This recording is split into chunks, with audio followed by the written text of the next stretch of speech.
Hello and welcome to the Voice of the People. I'm your host, Kenneth Bryant Sr. Love enough to tell you the truth, and I respect enough to give you the facts.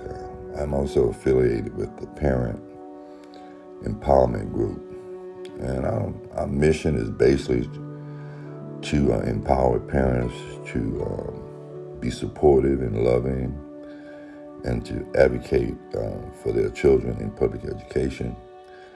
And we suggest that they do that by supporting the teachers, supporting the administrators, guidance counselors, and also by creating a loving and supporting and a stimulating home environment and establishing structure and timetables, and above all, creating within your child or your student a sense of self-worth and give them activities and give them a culture of learning and to motivate them and to support them in any type of success that you witness. When you build upon that base of motivating children and rewarding them for their success, letting them know that failure, that's part of the process of moving forward and achieving, and that, to work hard and to never give up. Also, what we like to do is we like to have parents empower themselves in small groups, focus groups, by way of PTO, and also outside of that arena, just gather together to support one another, and that they understand that they are a stakeholder in the public school system, and they're the number one stakeholder. And once we give them that orientation of the leverage they have and the power they have to have a positive impact upon their child's education, we get more engagement, we get parents more excited, and as we increase their understanding of their role in public education, most folks will tell you that we will see an increase in student achievement. Now, every child is different, and most people and most parents, they want their child to do the best that they can. And so with that thought in mind, I always suggest in our workshops that parents develop a family plan for the child. That means to surround the child with loving adults, family members, that it's an organized effort to provide support. And one of the ways you do that is just 4 or 5 family members get together, make a list of your phone numbers, your email addresses, and that type of thing, and give that list to your administrator, to your teacher, to the school, so they'll know that this particular child, if something happens, if there's a concern, if there's a celebration, that they need to get in contact with anybody in this family. All 5 of these people have been designated as advocates and contact persons. And then also that team should have a timetable where collectively or individually that team visit the school at least twice or 3 times a week. And you do that to let the child know how important they are and how involved the whole family is in making sure that they have a positive experience in school and that they're successful and that they have the emotional support that every child needs. So those are some of the things that the Parent Empowerment Group does. We know that we've had some challenges historically for various reasons about parents not being fully engaged in public education. History tells me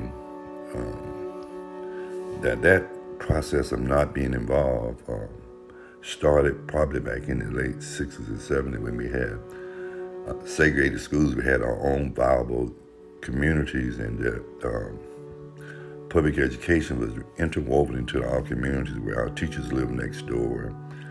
And it was all a communal type relationship. And then with the desegregation of public schools and the civil rights movement, a lot of parents were intimidated or had severe economic consequences from going to PTA meetings in the desegregated schools because they would lose jobs, and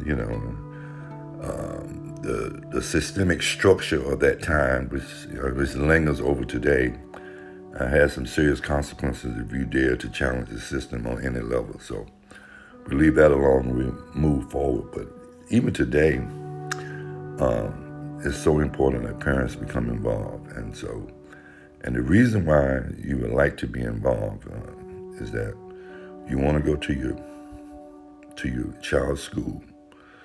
You want to form a PTO, a parent empowerment group, and also you want to go to the school board meetings, because it's at those school board meetings that you advocate and you express your concern and your support for the school that your child is involved in.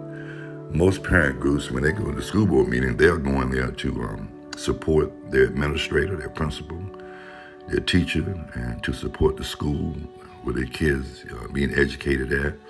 And parents are our number one cheerleader and number one volunteers for public schools, particularly in elementary school up to middle school and high school. And don't be confused. Parental involvement is needed in elementary school, middle school, high school, and even in college. In college, it's the emotional support and it's financial support. And so parenting, is lifelong. And so that's part of what we advocate for and give orientation to, is parenting is powerful, it's important. And it's the voice that must be heard. Particularly at school board meetings, parents demand that there's transparency and there's accountability within the school system, and particularly at the administrative level where decisions are made. And they also hold school board members accountable for oversight of that process and setting policies to make sure that kids learn, and to make sure that the folks that are hired through the public school system, the professional folks and the folks who earn a living, that they are the best employees they can be, and that we support them. And so it's so important that we focus on student learning. Now, when you don't have parental involvement, that's a big void, because what happens then when parents are not involved as the number one stakeholder, the parents hold the school board accountable, and the school board holds the superintendent accountable, and the superintendent runs the district and holds them accountable is for student learning. And so when you take the parents out of that equation, what you reduce to just a business that's been monetized, and the only people that are making decisions are the people that's getting a financial benefit from that. And so that's why it's so important in that equation that parents stay involved and remain active and supportive and advocate for what's best for children, okay? And so why is it so important for parents to come to the school board meeting? Well, it's important because, let's say 2020, we have a lot to deal with. One of the things we have to deal with is the pandemic. We have to deal with returning to learning, about the hybrid plan, about the virtual schools and e-learning.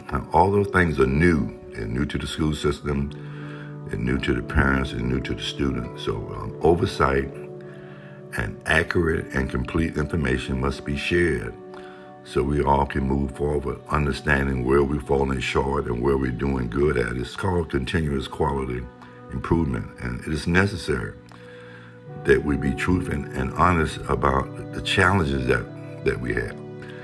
And one of the challenges we have now today in this climate is everybody's talking about systemic racism and how it's been interwoven in our society through all our systems, and public education did not escape that. Systemic racism is very much a part of public education.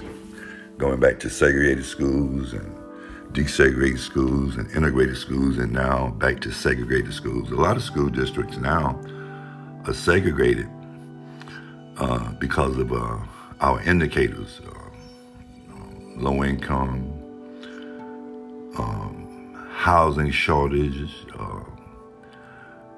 healthcare disparities, civic engagement, economic inequality. And so we have a lot to work on. We cannot pretend that we don't have any challenges. And one of the challenges we have in a lot of in Spartanburg School District 7 is we have a minority school system. That's interesting because in the region, with School District 7 through 1, Spartanburg 7 is the only school district that's minority school district. Now, everybody knows that we have a high poverty rate, okay? 80% of the kids, minority kids, the black kids in Spartanburg School District 7 are experiencing poverty. And so we're doing great things in the district. Don't get it confused. We're doing great things. We have a lot of kids that's doing very well, and we market that and we celebrate that, and we're going to continue that. And so a lot of teachers are working hard, administrators are working hard, the school board is working hard, but we can't ignore the challenges that we have. Now, one of the challenges that we have, particularly on the south side in Spartanburg, where I'm a resident and I represent Spartanburg School District 7-1, is that we have some segregated schools, particularly elementary schools. Now, I represent Cleveland Elementary, Carver Middle School, and Cleveland Academy, and they're doing an excellent job. We have great administrators, have great teachers, and the success that we are experiencing looks kind of like this. We have about 30% of the kids that are meeting standard and proficient in English language arts and math. So that's excellent, that's powerful.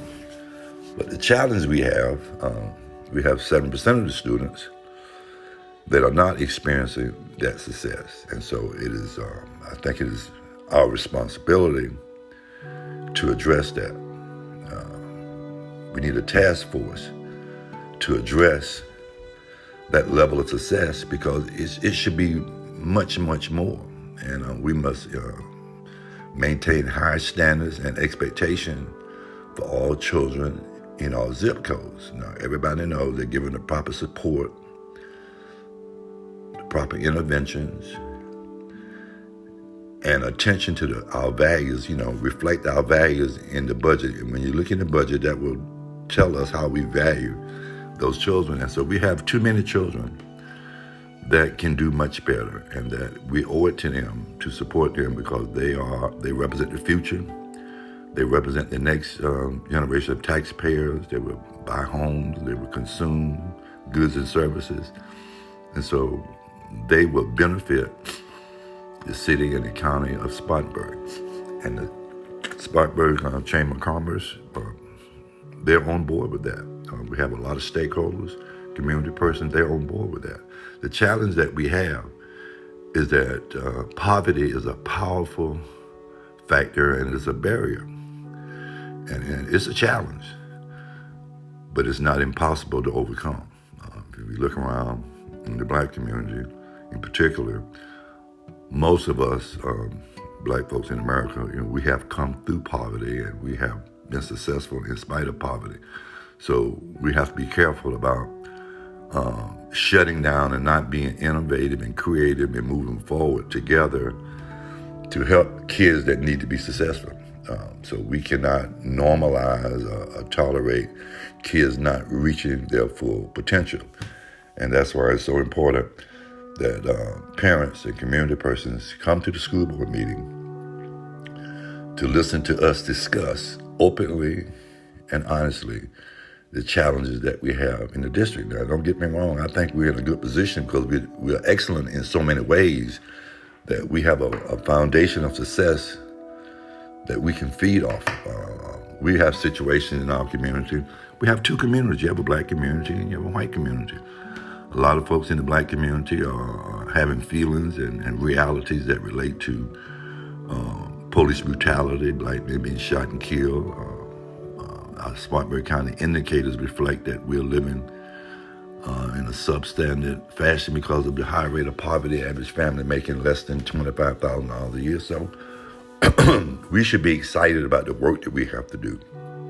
And so I encourage you to support your child, go to the school, support the administrator, the teacher, and everybody, and come to the school board meeting to support your school board and to challenge your school board and to voice your concerns and to celebrate our success. Let's don't get it confused. We must move forward together, maintaining the success that we have.